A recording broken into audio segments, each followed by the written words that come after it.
menos grave, porque antes de presentar a nuestro siguiente invitado que pues, nos va a dar claridad sobre precisamente este tema, le quiero comentar que durante la conferencia de prensa mañanera, ya de una manera desesperada y a grito pelado, Alberto Morales del Universal le pregunta a López Obrador qué va a pasar en Chihuahua y en Coahuila con los libros de texto.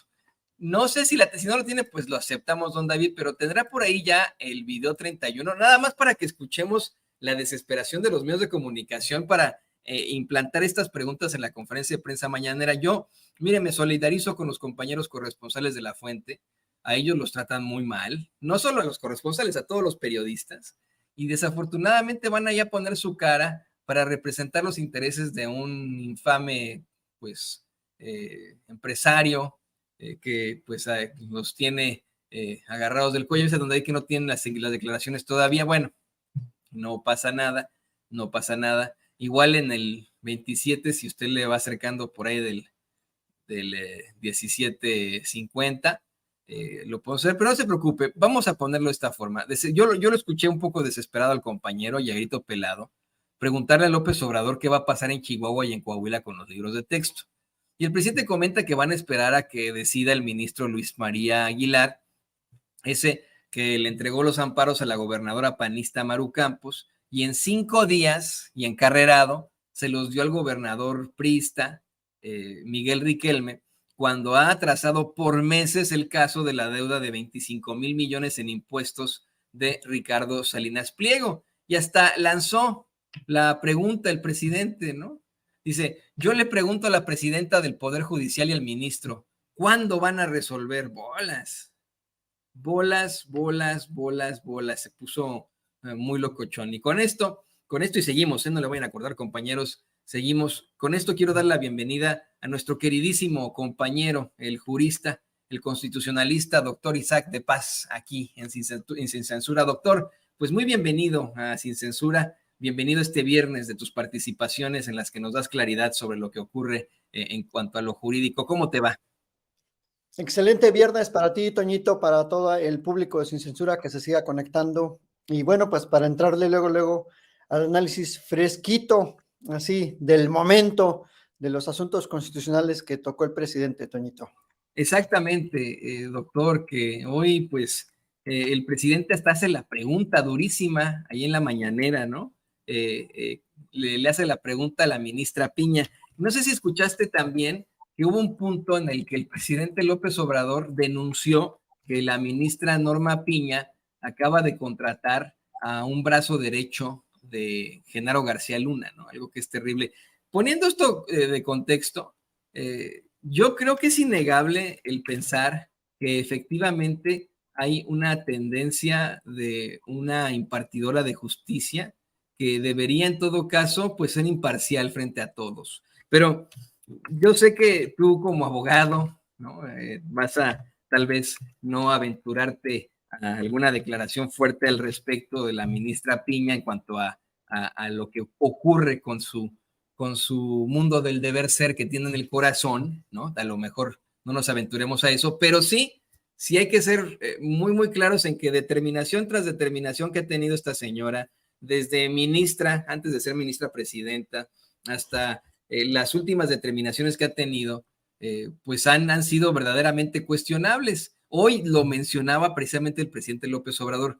Qué raro que en el caso de Ricardo Salinas Pliego, que debe 25,000 millones de pesos en impuestos con Electra, hayan atrasado tanto el ministro Luis María Aguilar las resoluciones y etcétera, hasta de cuestión de meses, y que al tratarse de lo de los libros de texto, tan pronto lo envía la controversia constitucional la gobernadora Maru Campos, la ministra Piña le asigna el caso no a otro que al calderonista ministro Luis María Aguilar, ¿no? Y en 5 días resuelve la detención de la distribución de los libros de texto, y luego en fast track tan pronto le llega la misma controversia, pero del gobierno de Coahuila con el priista Miguel Riquelme, y hacen lo mismo, se lo asigna a ese infame tipo que tenemos ahí en pantalla, y pues estas son las determinaciones, ¿no? ¿Qué opinas, doctor? Bueno, mi Toño, Primero, no, sí quiero tocar el primer punto que mencionaste, ¿no? Sobre las contrataciones en la Suprema Corte. Porque la Suprema Corte, Toño, como tú lo sabes y como el público también lo sabe o por lo menos lo percibe, es el más alto tribunal que interpreta la Constitución. En consecuencia, todas las personas que trabajan en la Suprema Corte, en primera, deben de ser de un conocimiento pues superior, porque pues su nombre lo dice, es suprema, esa corte. Quiere decir que tiene un nivel de desarrollo jurídico, la gente que trabaja ahí, pues muy distinto al que trabaja o al que tiene la gente que trabaja en los juzgados ordinariamente.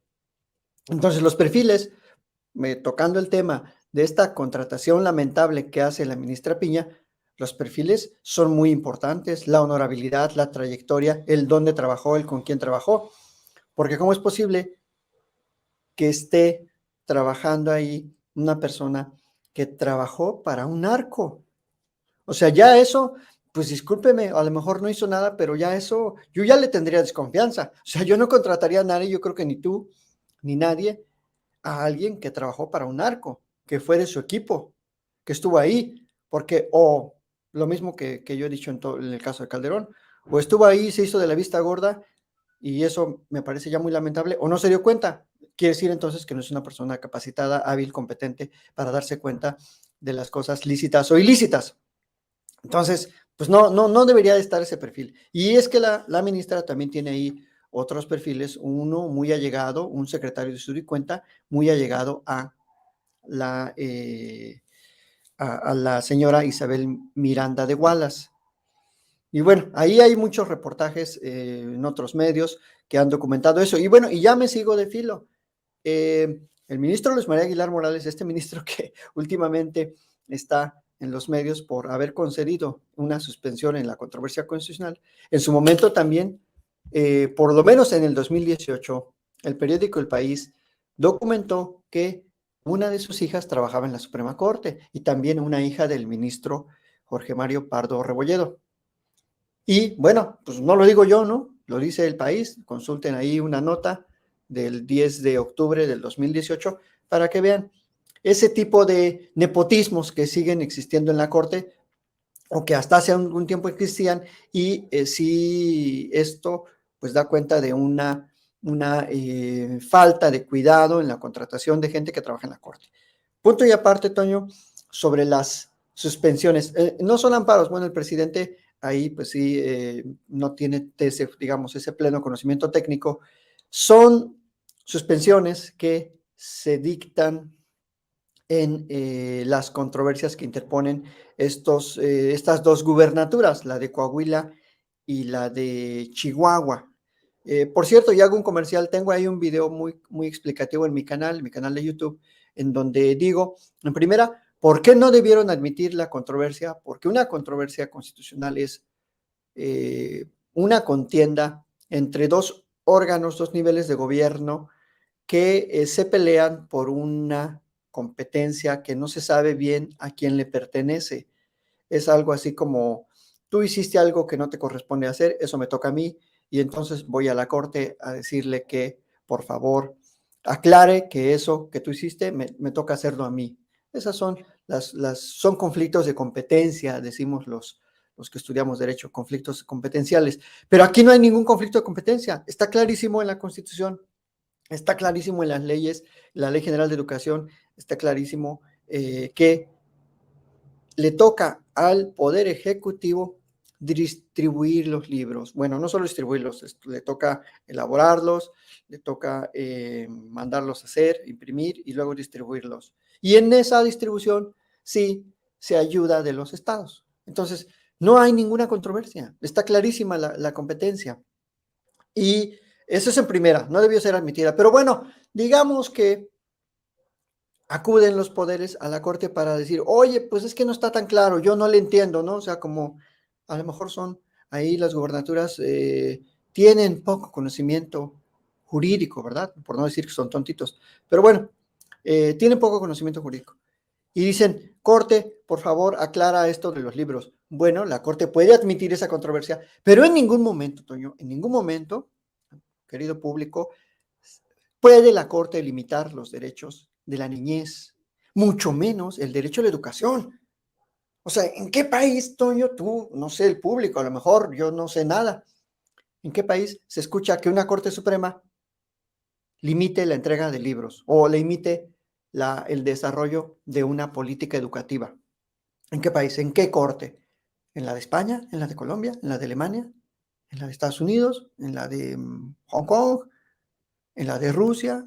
No, ninguna corte constitucional hace eso, ninguna. Es inédito, es notoriamente contrario a las reglas de conceder una suspensión en una controversia constitucional, porque no está permitido eso en las suspensiones de las controversias. No se pueden limitar los derechos de la niñez. Si básicamente lo que hizo el ministro es frenar el acceso a la educación integral, a la educación como parte del desarrollo completo de un ser humano que está en su primera etapa de vida, la niñez.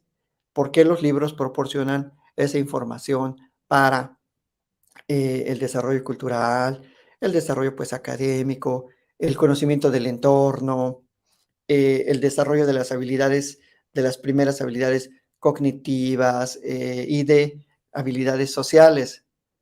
Entonces, sin libros, ¿qué hace un niño, una niña en el aula? ¿Qué hace el profesor? ¿Bajo qué reglas entonces, bajo qué lineamientos va a desarrollar su clase esa profesora, ese profesor? Sobre todo en las primarias y secundarias, que se trabaja muchísimo con los libros. Los libros son la guía, sirven para ir pues desarrollando los contenidos. Entonces, es totalmente contrario al sentido común constitucional. O sea, pudo haber admitido el señor ministro la controversia, ok, la admito, pero no conceder la suspensión para efecto de frenar el, la entrega de los libros, porque algo que digo en mi canal y lo repito aquí, no se puede frenar una política pública. Las controversias constitucionales no están diseñadas para eso, porque si no nos llenaríamos entonces de controversias constitucionales para cualquier cosa. Incluso alguien diría, a mí no me gusta que en la universidad fulana, sutana, estén enseñando tales cosas. Y entonces voy a promover una controversia. O sea, imaginemos que, no sé, el gobierno de Guerrero se lleva mal con el rector de la Autónoma de Guerrero. Es un ejemplo, es un caso que no existe. Pero bueno, pensemos que el gobernador se lleva mal y dice, no quiero que enseñes tales contenidos en la licenciatura tal, y voy a promover una controversia, porque yo no estoy de acuerdo en que le enseñes eso a mis habitantes, a mis ciudadanos de Guerrero. O sea, sería absurdo, es un absurdo constitucional. No está previsto esto en las reglas de la controversia constitucional, por eso sí es verdad que más bien hay una visión política, una visión retrógrada, yo no ni siquiera diría conservadora, es una visión limitada, una visión retrógrada, es una visión que limita los derechos de la niñez. Y eso es muy grave. Que un ministro, que una ministra limite los derechos de la niñez, no, pues. Ahora sí, como dice, perdón por lo coloquial, como dice Marco Antonio Solís, ¿a dónde vamos a parar? O sea, no, yo no creo que sea esa la visión de una controversia constitucional, ni mucho menos de una Suprema Corte, Toño. Entonces, pues sí, tiene razón el presidente, porque por otro lado,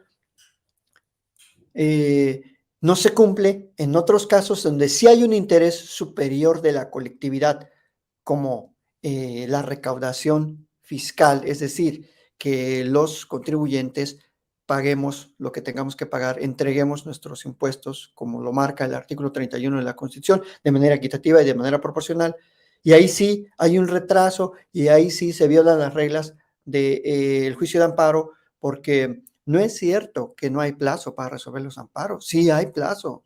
La ley lo establece. Se puede diferir ese plazo por una causa justificada. Pues hay casos muy complejos, muy difíciles, no sé, un multihomicidio, por ejemplo, donde hay muchísimas pruebas, muchísimos documentos, muchísimas testimoniales. Y pues claro, hay que estudiar, pues no sé, 30 testigos, 50 peritajes. Claro, ahí los usados de amparo sí dicen, oye, pues necesito más tiempo y se justifica.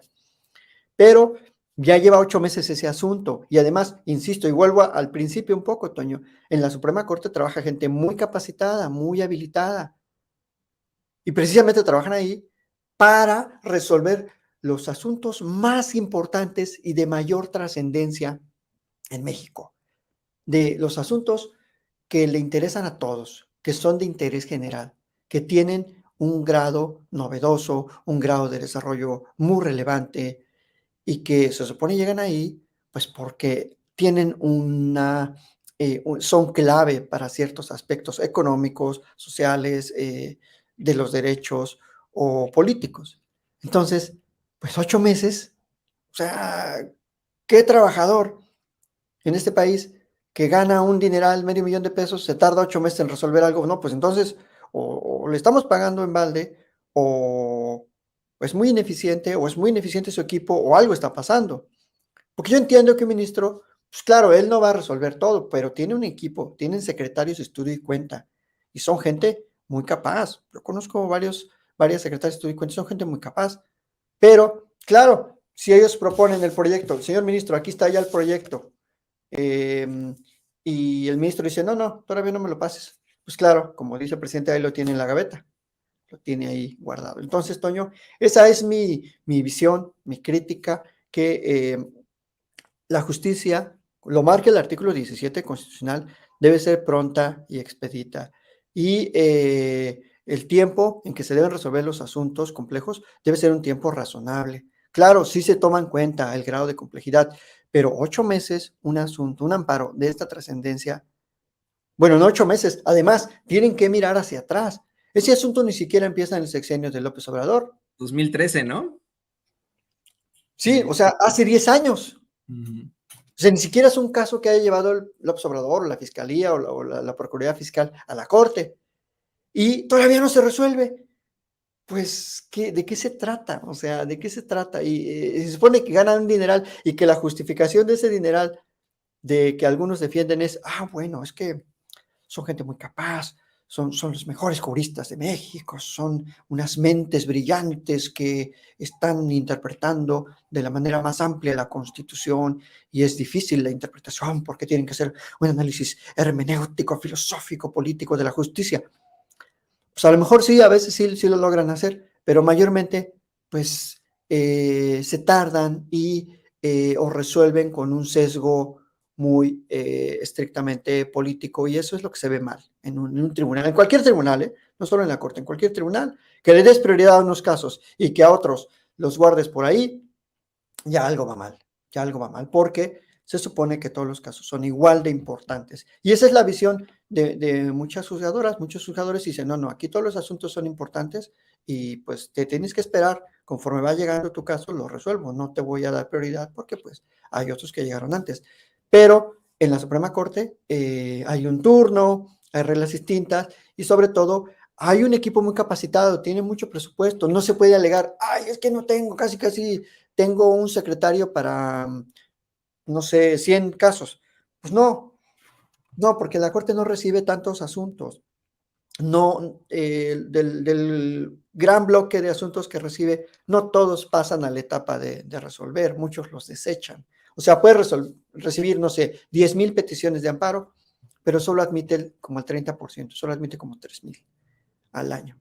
Y de esas, pues ahí se las reparten todos los secretarios, todos los ministros. Entonces, creo que sí es muy tendencioso, por lo menos, que esté guardado ese asunto ahí de los 25,000 millones de pesos, ¿no? Con todo lo que eso implica en intereses, en falta de desarrollo presupuestario, creo que sí es muy lamentable este retraso en la justicia constitucional, que es la más alta justicia. No es cualquier justicia, como dijo el presidente, no es cualquier asunto, no es por ahí un divorcio, pues digo, con todo respeto, ¿no? Para la gente que sus relaciones personales, o no es una guardia custodia, no es el asunto de una sucesión por allá de un pueblo, que están peleando un terrenito, una casa, o no es un pagaré de 3 pesos, no, son 25,000 millones de pesos. Es el presupuesto de varias universidades o de algunos estados chiquitos.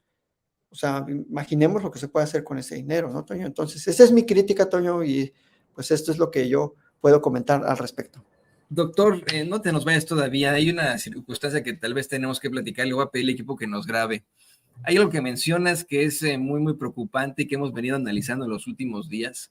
Cómo es que con estas determinaciones de la Suprema Corte de Justicia de la Nación se están vulnerando los derechos humanos, no de pues una persona que ya goza de su mayoría de edad, tiene capacidades de goce y ejercicio, sino estamos hablando de niños que están siendo, pues, enfrentan abusos a sus derechos fundamentales, ¿no? Esa es la problemática.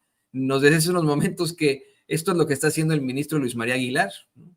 Está frenando el acceso a la educación de los niños en Chihuahua y de los niños en Coahuila, lo cual pues estaría por encima de cualquier otro tipo de ley, ¿no? En esta jerarquización, al hablar de derechos humanos como derechos fundamentales en la Constitución, pues ahí tendría que ser él el que entre en controversia constitucional, si me lo permites. Y el presidente una y otra vez en la mañanera ha dicho que pues van a tener que cumplir con el mandato, con la determinación y que efectivamente, a pesar de que lo impugnen, pues por el momento no van a poder distribuir esos libros de texto gratuitos ni en Chihuahua ni en Coahuila, asegurando que no quiere caer en provocaciones. ¿Sabes a lo que se refiere el presidente con esto de provocaciones? ¿Qué consecuencia jurídica podría tener que el presidente diga, a ver, pues a mí me vale madres lo que opine la Suprema Corte de Justicia, primero son los niños, primero son sus derechos fundamentales, voy como titular del Ejecutivo que a mí me ampara precisamente la Constitución a crear y distribuir esos libros de texto, los voy a distribuir ahí en Chihuahua, por mucho que lo frene el ministro calderonista Luis María Aguilar. ¿Qué consecuencias podría traer esto, doctor? Bueno, está difícil la pregunta, Toño, pero el presidente, yo creo que, bueno, la consecuencia, la contesto. Sí podría incurrir el presidente en una especie de incumplimiento de la medida suspensional y la Corte tendría que valorar qué es lo que procede. Lo que legalmente dice la ley de amparo y en el caso de los amparos es que se debe tratar como un asunto de incumplimiento y por tanto buscar la forma de destituir a la persona que no quiere cumplir.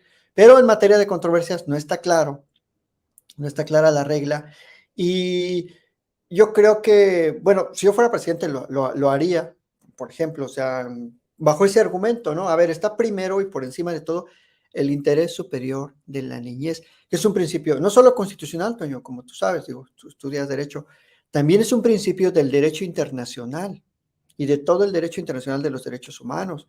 O sea, hay tratados, hay convenciones, están todas las observaciones generales del Comité de la Niñez que se desprenden de la Convención de los Derechos de la Niñez, que está ratificada por México.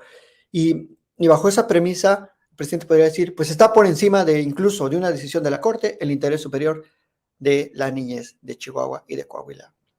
Pero la consecuencia podría ser esa, que puede haber un encontronazo, mucha tensión judicial con el poder, y el presidente no lo va a hacer. ¿Por qué no lo va a hacer, Toño?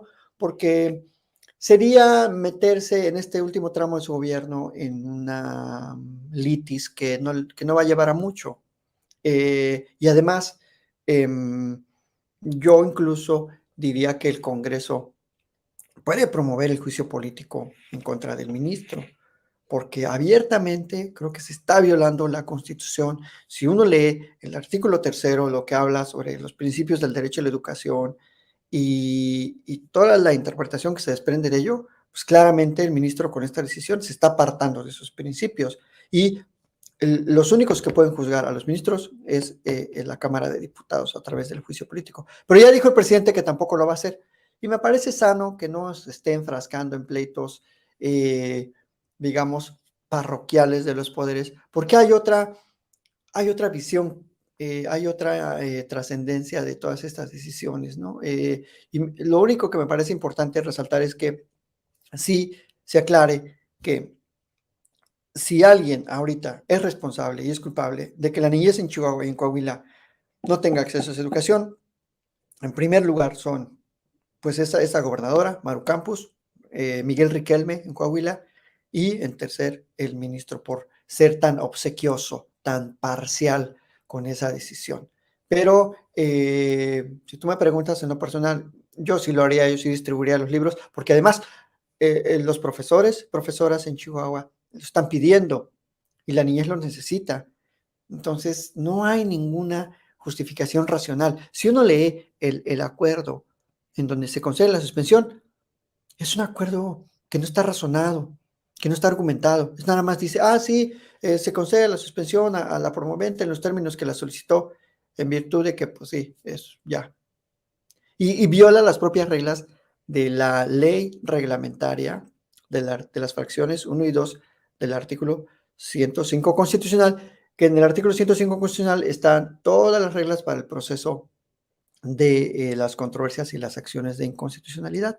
Y hay una ley como un código, digamos, de ese procedimiento, que así se llama, ley reglamentaria del artículo 105, y en lo relativo a las reglas para suspender un acto o una ley que se reclame en controversia, pues no se cumplen estos principios. Entonces, volvemos al punto inicial, no hay una fundamentación ni una argumentación clara eh, para que se suspenda la entrega de los libros. Y creo que es muy lamentable. Va a pasar a la historia este ministro como, pues sí, como un ministro reaccionario que, por lo menos en este caso, limitó los derechos de la niñez. Y pues más le vale que resuelva pronto, ¿no? Bueno, esperamos. Bueno, ok, ya suspendiste. Pues ahora resuelve pronto. Porque ¿qué se va a tardar? ¿También 8 meses? Pues es lo que dura el ciclo escolar, ¿no? O sea, ya, si resuelve de aquí a mayo. Debe ser la tirada, ¿no, doctor? Debe ser la tirada del ministro Aguilar. Espero que no. Yo espero que no.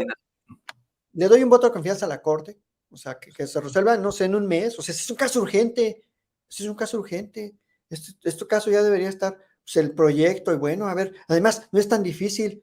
¿Quién tiene la competencia? Te agarras las leyes, la Constitución, lo estudias.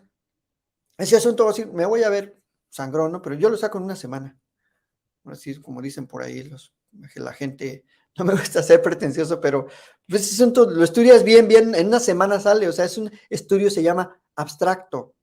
No tienes que ir a sacar una prueba, no tienes que consultar a un perito, es un estudio abstracto de constitucionalidad. ¿Qué tienes que hacer? Leer el artículo tercero, ver la hermenéutica, ver la teleología de ese artículo, ver un poco, sí, las competencias de los estados en materia de educación, pero pues eso ya lo dice el artículo 73, el 76, ¿qué otra cosa? La Ley General de Educación, o sea, no tienes que hacer una tesis doctoral, pero no tienes que, es un asunto sencillo. No está, además está en español la Constitución. Yo luego digo, pues ni que estuviera en alemán o en chino, que pues híjole, ¿cómo le traduzco? ¿Esto qué? Lo digo así, pero no es tan difícil. No es para que los asuntos se vayan a 3 meses, ni nada de eso. ¿Tú por qué eres un abogado progresista, doctor? Porque tú, como por ejemplo, no sé si la conoces, pero la abogada Lourdes Monteagudo, que participa aquí todos los jueves en nuestro segmento pro inmigrante, para informar a la comunidad acá, pues ustedes son abogados muy progresistas que saben que esa ley se debe interpretar para todos y que no se debe quedar en pues estas palabras ultrafumadas, domingueras, que explotan al más los conceptos y la terminología jurídica, ¿no? Efectivamente, muchas veces y para la gente, lo que está planteado en nuestras leyes está en chino, bueno, en chino mandarín. Y solamente algunos tienen ese conocimiento para poderlas interpretar. Y es por eso que se le ha dado tanta fuerza a personajes como estos. Los ministros de la Suprema Corte de Justicia, tanta fuerza se les ha dado que se les pagan salarios multimillonarios, cosa que quiero platicar contigo. Nada más damos unos momentos más, porque solamente quisiera comentar que si de pronto ocurriera un juicio político en contra del ministro Luis María Aguilar, pues estoy seguro que va a pasar lo mismo que con Francisco García Cabeza de Vaca. Se promueve el juicio de procedencia en la Cámara de Diputados y lo detienen en la Suprema Corte de Justicia. Imagínate que de pronto se promoviera un juicio político en contra de un ministro de la Suprema Corte de Justicia de la Nación, aunque sean de izquierda, de ideología de izquierda, algunos ministros dicen, pues a mí no me gustaría que me hicieran lo mismo. y pues entre gitanos no se leen la mano, ¿no? Así de sencillo. Esa es la problemática. Ahora bien, y ya con esto quiero cerrar para también escuchar tu conclusión al respecto. Estoy viendo que nos estamos enfrentando a los bullies de la escuela, ¿no? O sea, como nos lo planteas tú, doctor, ¿no?